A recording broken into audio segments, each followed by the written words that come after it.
Welcome to the Slop Farm. Enjoy the video. In this video, I will show how to make a drop-down menu in Webflow. First, drag a drop-down element from the Elements panel onto your canvas.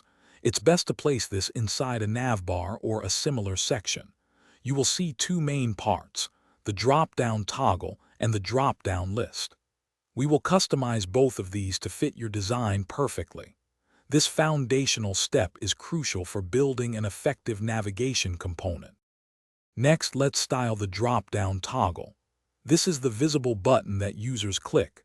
You can change its background color, text font, size, and weight. Add some padding, perhaps 10 pixels on all sides, and a subtle border radius of 4 pixels for a softer look. Make sure its appearance clearly signals that it is a clickable element, inviting user interaction. Now we configure the drop-down list. Inside this list, drag and drop drop-down link elements for your menu items. Crucially, select the drop-down list and set its initial display property to None in the Styles panel.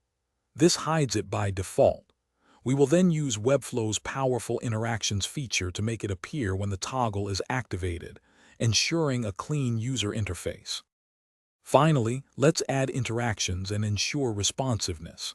Select your drop-down toggle and go to the Interactions panel.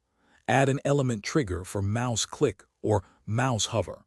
Set the first action to show the drop-down list and the second action to hide it. Remember to test your drop-down on desktop, tablet, and mobile views to guarantee it functions and looks perfect on all screen sizes. Thanks for watching. Consider subscribing if we helped you today.